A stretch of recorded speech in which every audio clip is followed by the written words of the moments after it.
All right, we will bring the Human Rights Commission working session then to, I was going to say to order, but this isn't really a, that kind of meeting. We just want to introduce ourselves, please.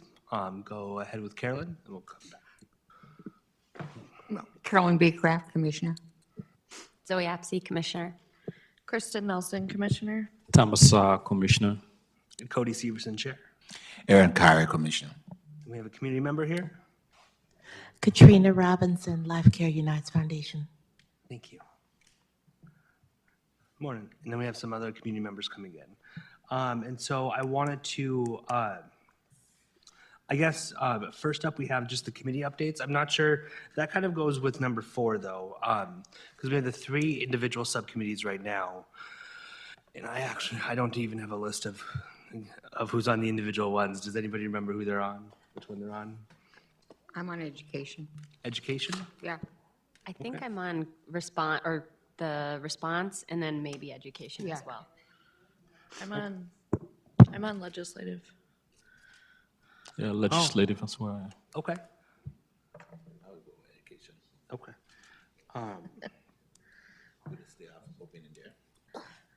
Is the what? My emergency leave. You can be in North Education, yes. Is that what you're asking? Yeah. So I guess, in terms of the response committee, have you all been able to get together and talk about? I know Xavier's also on that subcommittee. We have not met at all. No, Okay. we have not met. I have met with the city housing inspector and have shared my information with the rest of the committee, but we have not met as a committee. Right, okay. Okay, fair enough. I guess let's bring that conversation down to the subcommittee then.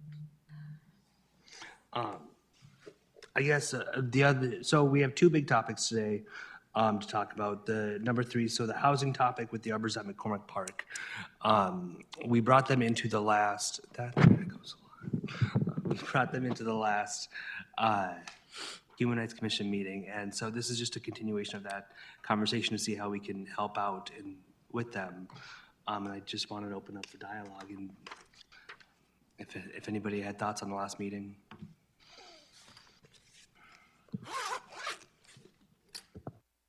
I mean, lots of thoughts, and I think there is need for involvement or just continuing the discussion and conversation.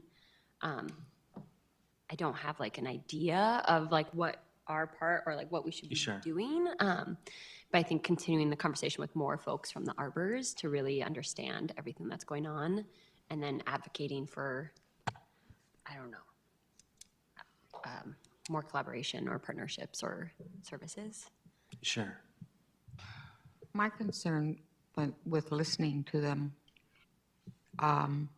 is there's obviously issues there, especially at night, drugs and so forth. And I don't know if they have a police substation that's close or what, but it seemed that, at least according to the women that were presenting, that the calls for help are very long. And that is obviously an area that the city knows about and the police department knows about. So that was my concern about response times. Yeah. And it wasn't addressed, but it seems to me that it is an area that city's very well aware of. And certainly they're aware of it. And whether there is a dedicated police looking at that area consistently or not, but it certainly is not a healthful environment for the residents. I think, yes. And going off of that, I think you could very much tell that they feel like the PD doesn't, give them the time of day. Yeah. Doesn't care about their well-being. I mean, they said they're humans so many times, and it just feels like they feel like they're left, on the back burner. I mean, maybe, I don't know what the reasoning could be, I guess, but have we had a conversation, or can we have a conversation with PD about what that looks like, because I guess we can only speculate, right? We can only speculate. Right, and response times are what they are in staffing, and that's a universal hardship for everybody. However, when there's so many calls and so many concerns there, you can see how they feel like nobody cares about them, and thus the stigma continues, right? Sure. I guess a comment on that as well. There is kind of a subcommittee that was created that is the exec team from the Police Advisory and Oversight Board, Native American Commission, and Human Rights Commission that meets quarterly. And so I can certainly bring it to that meeting and ask them what the responses are, if we can have continued dialogue about it. Yeah. And then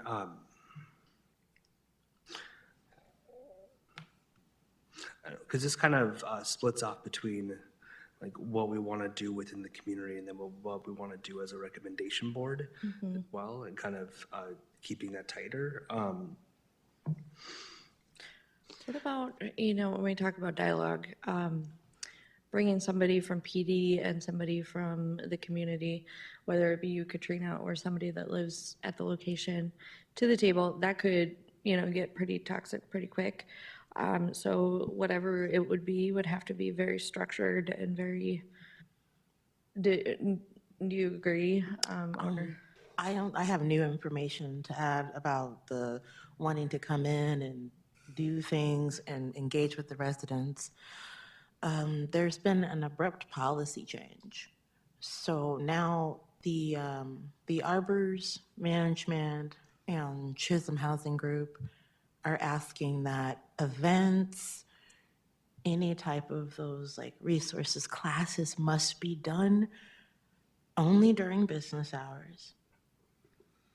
No weekends, nothing after 4 p.m., which is very limiting. It has already caused one community provider to not be able to come back to do events because all of the events that have been happening up until a few days ago were after hours because nobody wants to invade on someone's work schedule and taking children out of school. So now they said that they need to address staffing and internal things. So they really are wanting only things happening between 8 and 4, which is when the office is open. Because of the change, we will no longer be able to be on site there to provide things. So we are having to go ahead and go. It's sad because we want to be there, of course, for the residents, but we have to respect the policies of the company. So going forward, before anyone goes, hey, we could maybe do this or that, please keep in mind there has been a policy change since the ladies came and spoke. So we do need to respect that because unfortunately, even though it was kind of like an adverse thing that was indirect, the person that was coming in to do the events, they got grants specifically to do events for certain communities. So we don't want to waste our resources while we're trying to provide resources. And I just want to keep that in mind, that whatever is decided, please know that so that it's impactful, it's effective, and we're respecting their wishes. We're doing things within what they've now stated is the policy. It came abruptly, but I would rather let other partners know before you just go, well, we could come in on the evening. Right now, they're not extending that. Interesting. Well, that makes it very difficult. I mean, I agree, only because we look at it from, well, like in this instance, it was a Valentine's Day bash, and it's supposed to be at 6, but now there can't be. So it caused a lot of things to be halted, like the partner can no longer come in at all. So even though they had a whole calendar planned, up to a point, now that's changed for them, which changes the structure of what they're doing. So it causes a ripple effect. And I know that y'all weren't going to be aware of that. So I wanted to make sure, hey, this has just happened. I have, a conversation that I can share. I don't know if Dr. Hogan would want me to do that, but I have copies so that you can see how it was. I'll go ahead and just pass them down. They're front and back. And this is just in response to us trying to figure out, hey, are we still on for these events? Since the manager that was there, Andrea, she has left. So they are looking for, to replace that position as well. So the new manager left? She did. Thank you. Is that the person they spoke so highly of? Yes. Okay. Okay, this just seems wrong not to just hand you So, that way. I'll take one. Okay, and then y'all still need them down here. And so it kind of sounds like there might be a staffing issue at the Arbors as well, which stinks, obviously. So yeah, I think definitely need to engage with maybe like the education subcommittee can work on engaging with the Arbors as well more, or something to that extent. I think they just we need to have more dialogue to understand like what our scope is and how we proceed sustainably with them. Like going forward, how does the Human Rights Commission do any work with the Arbors to set a healthier environment? Okay. The relief or the response? Yeah. Yeah.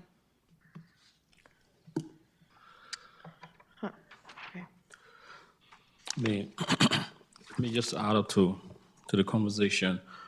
I think we can take a step forward by getting the police authority from the Arbors as well as the city inspector to just find a resolution on how we can move forward, as a community. Because with the change of policy, preventing community events from happening, that's a question as to why, So they might have a reason, but I think it would be very much appropriate and prudent to And have as stated, come up here. I'm so sorry, I'm sorry. The reason for why it changed is stated in what I've provided. So I just wanted to make sure I made this available to y'all because I'm in that position where I know, but then no one else knows. And then another partner had to find out the hard way with some, unpleasant, actions that followed. But it is stated that they are trying to handle staffing. And that was the reason that I was given. That is documented in the conversation. I think it might be the one from Shannon.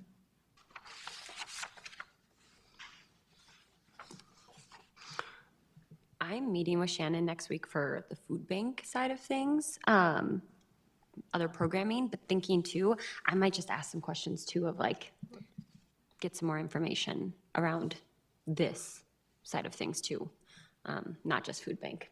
Right. I'll wear two hats. If you want to bring that to the next working session next month. Yeah. Because as well, we kind of, I don't know, my goal is to use this as an example of what to do with other like communities in the Fargo area as well. Because the Arbors isn't the only place that's impoverished and in need of extra resources in our community. So it'd be nice to know like what we do here holistically that can be like used in other communities, other smaller communities around town. Because this is kind of the only one that I know of that actually is coming forward to us, but probably not the only one that's in need of support. So, in the midst of everything, have we heard back from the PD, or what is the involvement of the PD? We haven't sent them a formal like response yet asking for more dialogue. Okay. I do have, there's a kind of a meeting of the 3 exec teams happening in the next month or two that I can bring this to and ask for dialogue. So I can bring that either to, I think to the April's meeting. It'll probably happen in March. Gotcha. I think that would be a great way forward as well. Sure. And I can try to have that date set up by the next meeting. Dr. Hogan and I can work on confirming that in the next week. Since there's like 10 people involved, I don't think it'll happen by the next meeting, but we can try. Okay. So I think that's our comment for right now on it. No, I don't think that we have like a moving forward yet, but we're definitely having the dialogue to find out what the best pace is for that. Can we just ask Katrina, what would you like to see Sure. come out of, our time together, but also, in light of this? Because I think after our last meeting, Cheryl and I specifically had some ideas we wanted to bring forward, but it doesn't necessarily sound like that can be possible. Like, what do you think, like, what do you envision? What are some things that you'd like to see be positive for the community? Just in general, or going forward with this policy and trying to respect the new rules? I think in general, I think like your big, dream or whatever, vision of what you'd like for arbors, with the families that were there, the folks that talked to us last time, what were some things that you'd like to see come out of that? Well, sorry, great question, Christine. But I would also like you to add on this current policy. How does it impact, Yeah. your work with the community? How does it impact life care? Yeah, your involvement with the community in terms of providing events. How does that impact you? It's limited because, we're supposed to revisit having another memorandum of understanding to operate in the pantry building. But with everything that's going on, we feel like sometimes the best way you can be helpful is to step back from the center and go on the outskirts. So what we've done as an organization is we found other locations that still service the clients that we have, since we have clients that came sometimes as far as Bismarck or Holly to get things from us, and we're trying to strategically make sure we're there for not only that specified group, but other groups as well, because one of the partners we're working with now, we have mutual clients. Some of them do come to her location for food pantry services that do live at the Arbors. So it is a chance to still show outreach in other ways and other places that the people who live there interact, so that they don't feel abandoned or alone, and they know that, well, if it's not being provided here, I know where I can go. And maybe what would be best right now to respect the policy is, if we can't come to them, then field trips. Right. So technically, this policy or procedure put into place kind of limits your functions with them. It limits not just our functions, which is why I brought the email. Another partner got limited, and in a way that they were not informed. I had to tell them, because right now there was nobody to, they don't have, like, again, that staffing issue. There's not a point of contact that people can really go through. So it's put us in this unique position. We're not trying to be this go-between, but it's kind of like, if I know what's going on and everyone here is trying to accomplish something, but if I don't share the information, it could waste so much time and effort. You might as well say something. Right. So my thing is, I'm from Texas. We're a get it done state. Can't do that, do this. That's just how me and my husband look at things. So if you can't be there, you can still have a presence in people's lives, but it might be good, since the environment isn't very safe. Get them to go experience the rest of the Tri-City area away from a place that is triggering and traumatizing, until the management has time to figure some things out. That would just be the best thing I could say in regards to this policy. But what I want for the Arbors is for it to be a family education campus. A family education campus where Everything's there for you to learn as a family for a specified amount of time so that you leave having the equity of knowledge, the equity of self-care, the equity of knowing how to be an informed consumer. It's all possible, but I don't believe it needs to necessarily be a subsidized housing complex. It can be so much more valuable to Fargo and the Minnesotas as a family education campus. Sure. People who want education are different from people who just want a place to live. The mindset is different. And I think it's really a mindset change. The residents have shown they have a mindset that they will work for things. But I think it's now a group effort to give them what they're asking for. So how do we get that mindset to spread though? I feel like this is just a barrier to creating that. You know what I mean? Like, Of course. yeah, like you have such a beautiful like outlook on the situation. Oh, thank you. And I think that's really freeing, number one, because then you can spread that amongst the community members who might really see this as just another way to keep them down. You know what I mean? So we need more of that. We need like, how do we spread that to other folks that are trying to make change at the Arbors?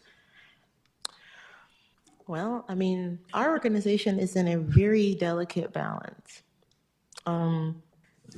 We don't mind helping and being part of the conversation and doing our part, but we need other organizations to be just as gung-ho and just as in it to win it. Because the prize is a happy, healthy, safe community. And when we have happy, healthy, safe communities, we have adults who can go to work. We have children who are ready to learn. We have young people who are ready to embark on whatever their next step is. That's what we have. Is it your sense that this is a temporary policy change until they get new management? Or is it your sense that this is it? Well, this is where I'm going to be real honest. You think anybody hopping to work there? I don't know how long it will be before their staffing is complete. Like, Sure. this is the policy. And I'm just here to go, look, this is what we're dealing with now. So for the foreseeable future, Xavier, do you have a comment? Yeah, is there a high police presence at the Arbors? Are there a lot of police patrol in that area? I know we're, That's a really hard thing for me to that's an answer, ongoing as problem. I'm not there in a capacity for that. Is anybody here typically at the Arbors, or is there anybody that's in the room? No, I think Zoe's having a conversation with Great Plains Food Bank about that, or with Shannon Okay. About programming. at the Arbors. Yeah. Yeah. Yeah, but just my closing thought on this issue.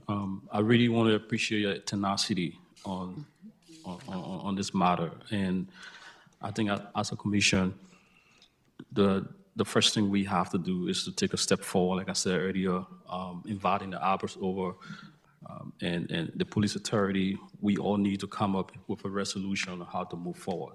I mean, and also personally, restricting events between business hours. I mean, I don't know. I don't really, okay with that, because your business hours, restrict the kids' time. The kids have time to go to school. They get time to get off school during that specific period of time. And the weekend is the most feasible time that they need to participate in community events. So we have to really have that discussion and see how we can kind of find a compromise and move forward. So, thank you. Thank you. So I think with that, we need to continue dialogue to find a better common ground to make the place a safer place. So I think that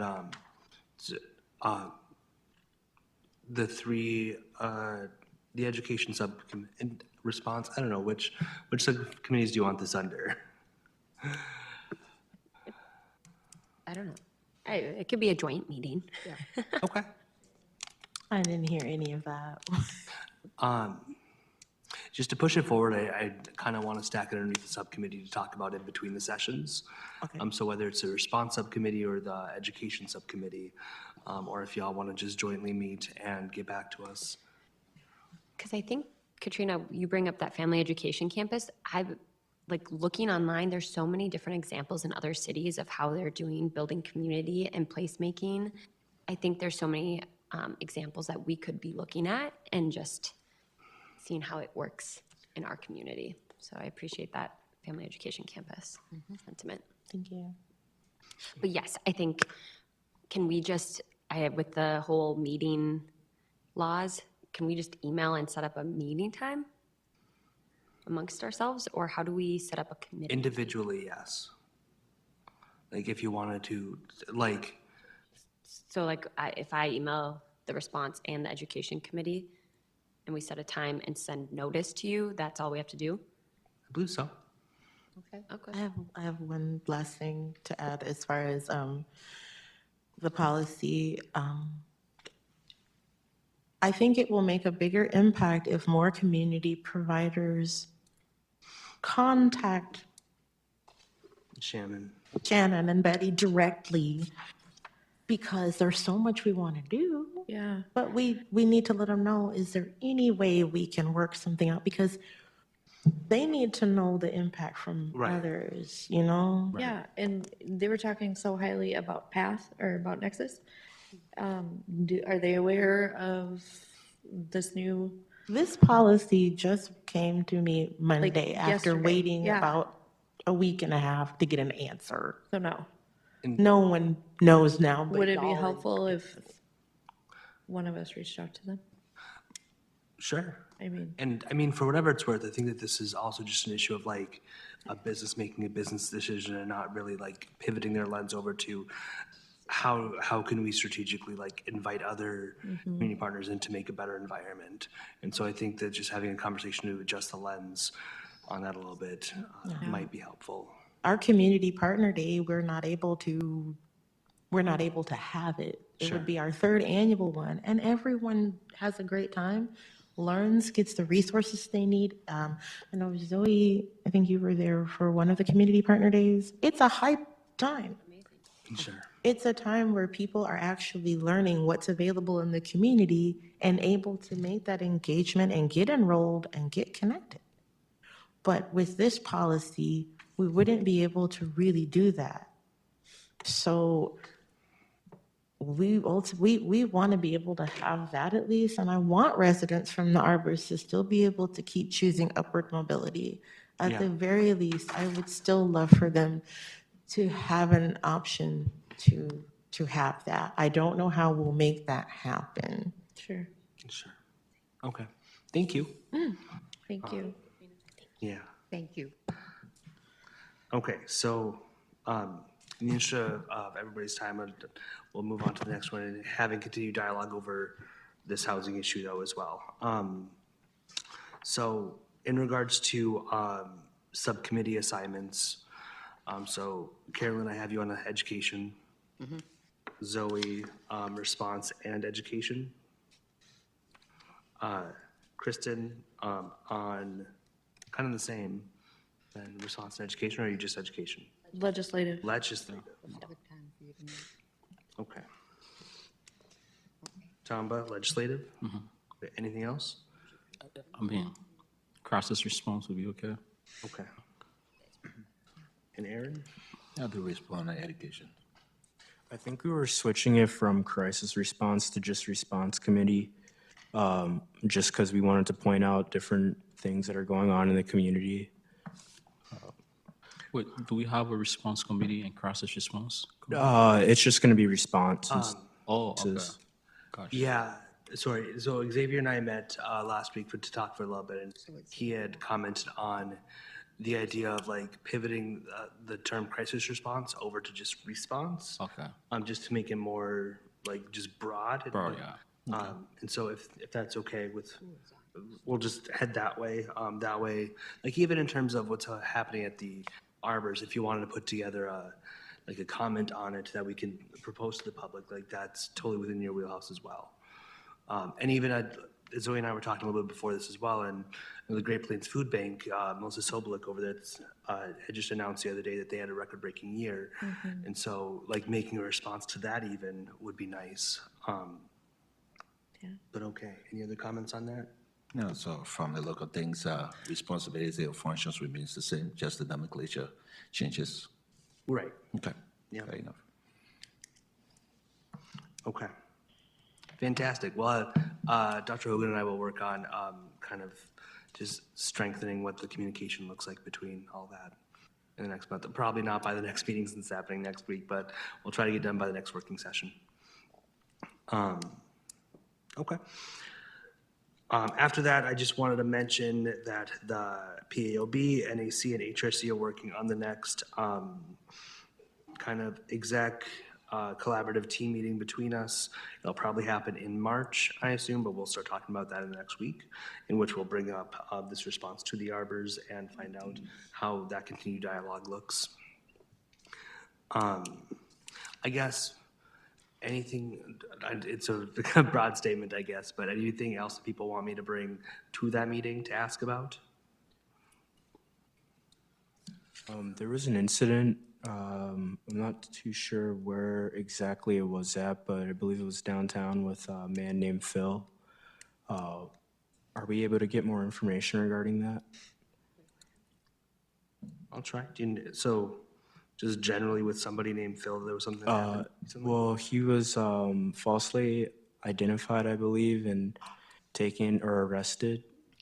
Was this This is West Philomene, West and brought him forward? Okay. Okay, And another person brought it forward at the city commission meeting. yeah, Okay. okay. Yes, and I can ask for more information on that. Okay. Because I know that Wes had also brought forward a new recommendation for an addition. I think he'd like added to the police department, and they were talking about that. I don't remember if they actually passed that or not. Commissioner Strand? What? I think West Philomene wanted to look at the policies and device policing. Did anything end up Yes, changing? and bias. Did they end up voting on anything that night on it? I'm sorry, I missed that. No, they didn't vote on that. There was no vote. No. Okay. But I think one of the issues that he raised was the over-targeting of people of color for traffic stops, et cetera, and do they keep those statistics? And I'm not sure that they keep the statistics Sure. by race or whatever. So without the data, you have to have the data. Okay. And the mayor also made a comment at the last city commission meeting that he and the chief of police is that they're working on some kind of an annual report, to bring back to the public Yeah. in regards to, those Okay. biases and prejudices and so forth. Okay. So yeah, I'll bring that forward in that meeting and bring it back to the commission then. Thank you. Yeah. Okay. All right, so also in the interest of time, so I know that we only have like this, the chambers until 11 a.m. If people still want to talk, I believe that the DEI suite is still open if people want to talk after 11 a.m. as well. So just want to throw that out there. So 6 and 7 kind of interrelate as well. Two things I wanted to bring up. I was asked, and Barry Nelson was asked to go to a class over at Concordia and talk to their social activist class the other day and talk to them about the workings of the Human Rights Commission, the past and present. And so that class is looking to be here. There's like 20 students. They're looking to be here at the next Human Rights Commission meeting next Thursday. So just FYI for their civic engagement, they're planning on being here and hearing what we do and that sort of thing. That was kind of fun. They were asking for a strategic plan of the Human Rights Commission, so we went into that a little bit. Also, in an interesting side note, the county coroner had messaged Ahmed a month or so ago asking about additional resources for cultural competency for their employees, for individuals who die and if and they don't have any information for their families who are coming forward, that there was a problem there that they had found, that they reached out to the DEI suite to kind of help figure out. And so they had put together a meeting yesterday, and there were about, I think, at least a handful of other organizations of other nationalities and so on that came together to give some cultural competency advice to the coroner. And I was just there as a rep from the Human Rights Commission. They had a really good showing. They intend on keeping the meetings going. I just thought that that was a really nice thing that a city entity did. That's really interesting. Like, yeah, nobody prompted them. They they were just like, we're having a problem with these other individuals in the city who we don't have any information on, culturally speaking, and they wanted help. So, yeah. There was Nyamal was there, Victoria was there, Fauzia was there, Connie was there, and a few other folks. And yeah, it was just fun. I know Dr. Hogan's going to get synced up with them as well to find out more information.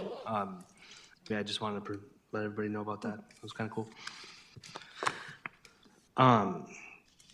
So one of the main other things that we have going on is we wanted to bring up the ceasefire resolution for Palestine that has been kind of circulating in the community. I know we have some community members here right now who wanted to talk about it, that have brought it up to the City Commission a couple of times now through public comment. And I know that kind of the methodology right now is that these human rights issues would come to the Human Rights Commission, that we would talk about them. If we approved them, then we could recommend them up to the City Commission, and the City Commission would talk about it, and then it kind of has that flow. So that's what we're doing here today. I had sent the resolution that they had put together in an email out to y'all yesterday.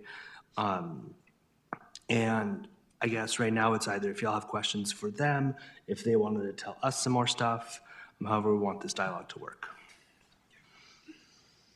So I'll leave that up to y'all to do, but or if you want to give a brief overview of the resolution. I guess primarily the reason for us being here today was to kind of get some feedback from all of you as far as your opinion of the verbiage and the statements made in the resolution, and to kind of just hear from y'all how you currently feel about it.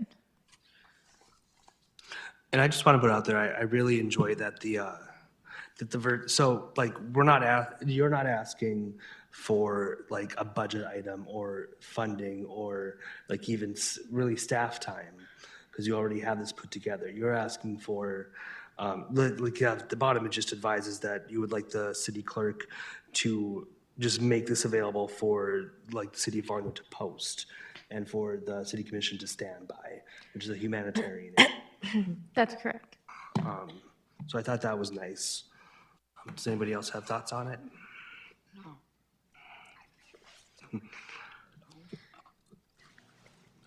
I thought it was really well written, and I appreciated the affirmations at the bottom. I think it really lays it out for folks if they're reading it. It's not asking much, it's just asking to post it and support, which I Anybody have critiques? Critiques? Any issues? Oh, I mean, for me, I think the message was very timely, calling for a ceasefire. Yeah. I know there's a lot of politics, around the issues that's going on, and people have their own personal opinion. But as an HRC, I think it's very fundamental that we stand against violence and killings. The right to life is is the universal right.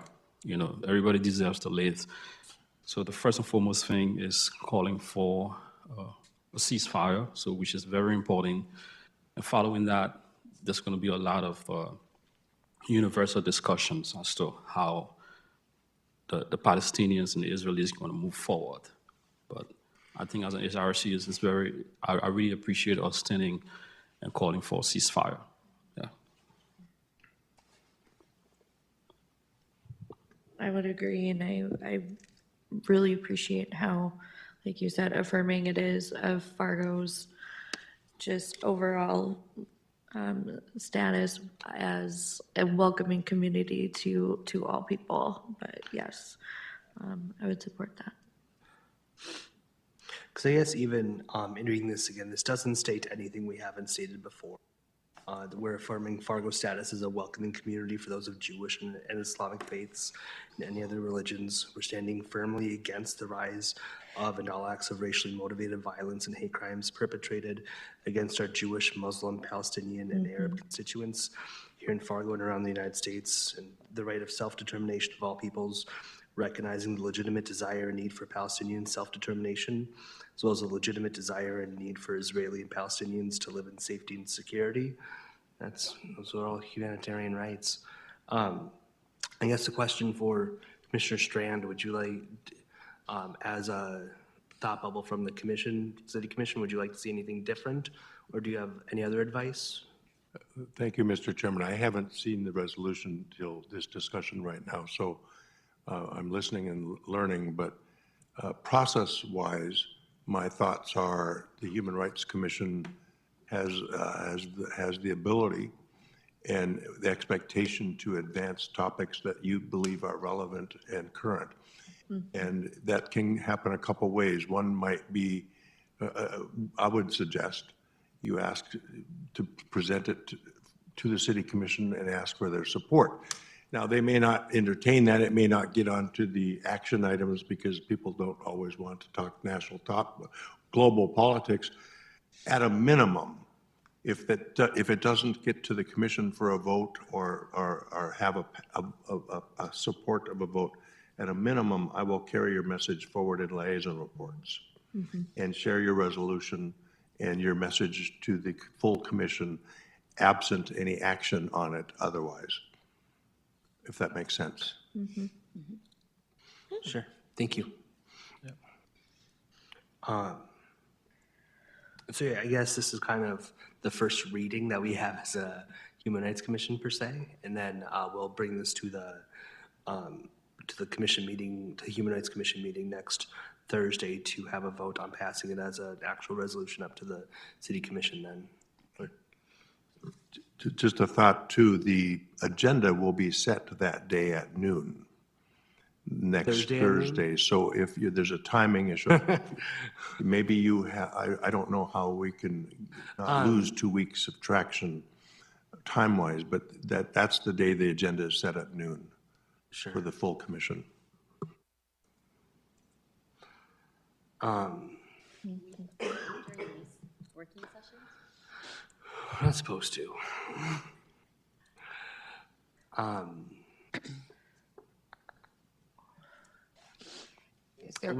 Is there a way we can be polled prior to?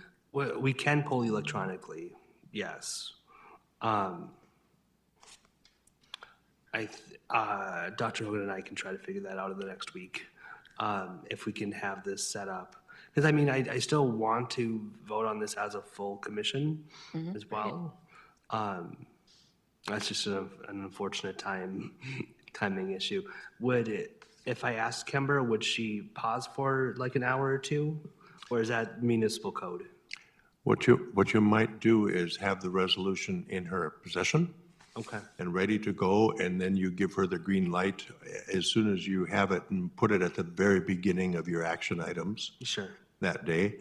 Or maybe you meet 15 minutes earlier and have your action attended to, and she would have her noon deadline met.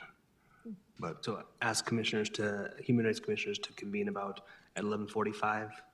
that would work, if you could do it, if the room's available, that would work for the city, and then put that right at the very beginning of your agenda and send it right up to Kember.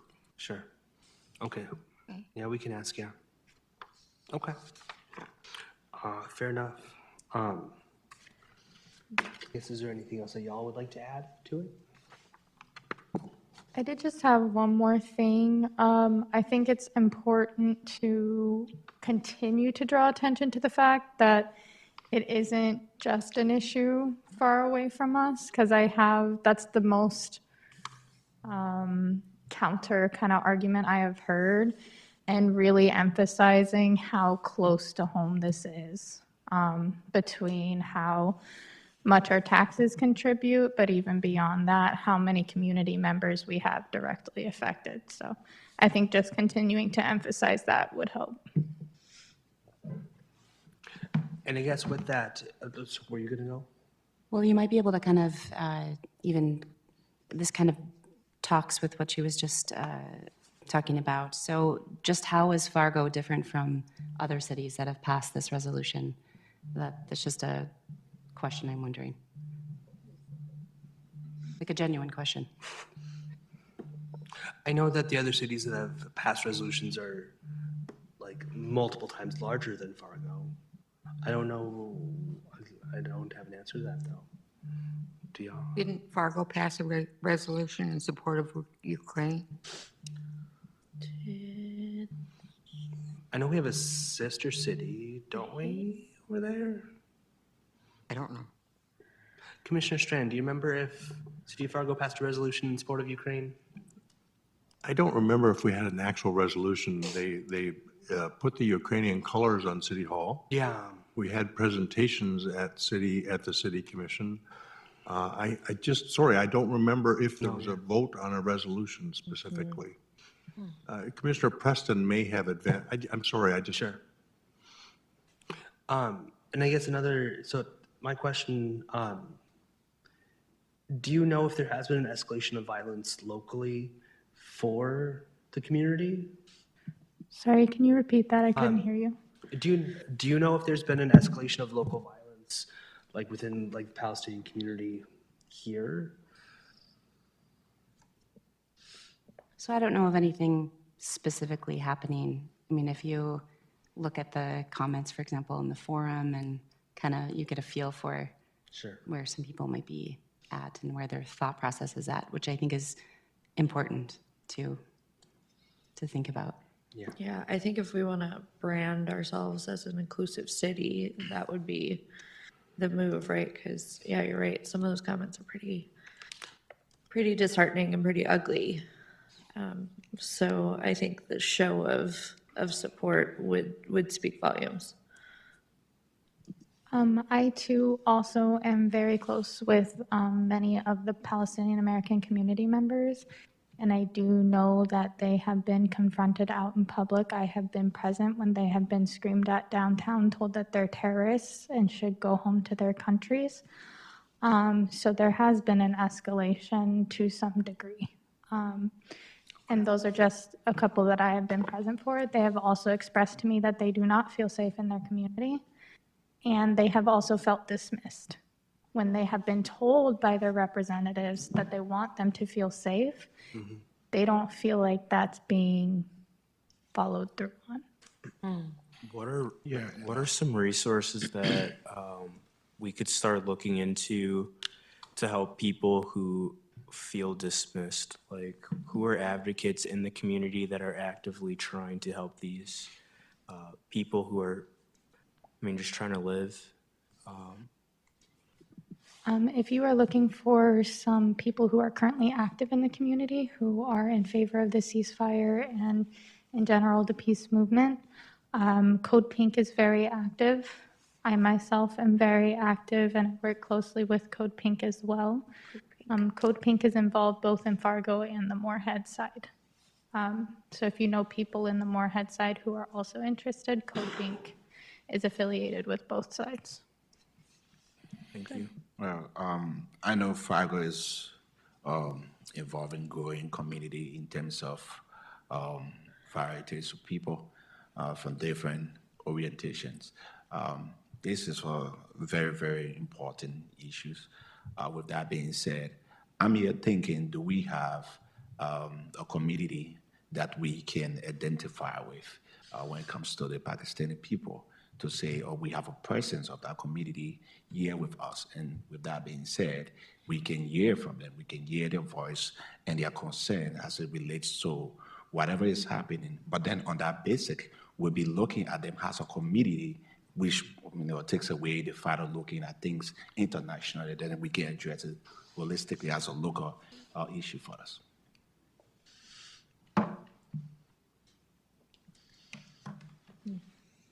Mr. Chairman, it was just pointed out to me the city of Fargo did pass a resolution about Ukraine. Yeah, okay, So okay, thank you. I am looking for the exact verbiage because I did know about it. Somebody sent it to me the other night where it actually had the verbiage about it, and it was in fact passed in fact. Good. May I add one more comment? Yeah. So one of our friends, her husband is Palestinian, and they've spent a lot of time in Palestine, have three daughters actually, that have spent time there as well. And one of the things that she said to me just on a personal note is that they've been doing this for a long time. I mean, they've been married 20 years. She's been doing peace work for 20 years. So giving people hope that there are people listening, that there are people wanting to take action, I think is really important. So her conversation with me about coming to speak was that she just feels exhausted. Sure. They're just tired. So I think that's an important aspect to look at. Thank you. Thank you. Okay. Going off of that too, is I have had them, the Palestinian Americans that I know say that they truly fear to come forward. Because when they return, they are at great risk for prosecution and abuse unjustly, even if they speak outside, like in a different nation. So that's also why it's very hard for them to come forward and speak for themselves. So that's also why we're seeing a little bit more difficulty for them coming forward. Thank you guys for coming to share their thoughts and concerns with us today. Yeah. It's very brave what you're doing. I respect that. If possible, I would like to speak with you after this because we like for people to feel included in this community through the events that we do. So if we're able to help with a more of a platform for people to feel seen and heard and welcome, I'm all for that. Yep. Absolutely. Okay. Did you have any other comments? No? Okay. I mean, this feels like a positive thing moving forward for the ceasefire resolution. We will, figure out within the next week how to bolster this and move it forward then. I guess, So we'll move our meeting to 11:45, our HRC? potentially, yes. It's either going to be moving it to 11:45 or else just having an electronic Okay. vote. I'm not sure yet which one is more likely. But yeah, we'll work on that so we can have it on the city commission agenda for their next meeting. Yeah, thank you. Thank you so much. In terms of, so we got about 7 minutes left. In terms of our actual meeting next week then, what I know, so we'll have the ceasefire resolution on our agenda, and then potentially, Dr. Hogan noted that Fargo-Cass Public Health wants to bolster their anti-vaping or their smoking cessation campaign that they have right now, and they would like to talk to us for a few minutes about that as well. And so if we can offer them 5 minutes to talk through their campaign. So we have those two items. What other items do we want to see?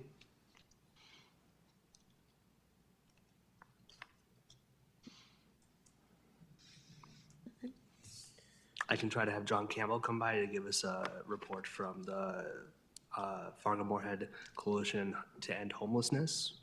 Okay. I don't know what other organizations we want to bring forward right now. This is for like any sort of topic for the next meeting, or? Correct.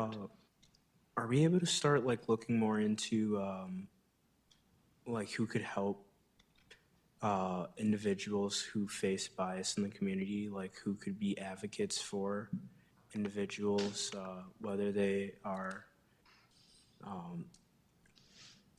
I guess I'm not, organizations, attorneys, lawyers, just people who could make an actual change, but also support these individuals who You're are talking about implicit bias? More, I mean, it's a wide range of topics. It's not, it's beyond the bias, in my opinion, but Okay. just people who can, I don't know how to word it, but, you know, just make that sort of push or change that we necessarily can't do as. Are you talking about like writing policy? No, like there's just, I don't know. I've been hearing a lot more about like just healthcare bias, education bias, policing bias in the community, and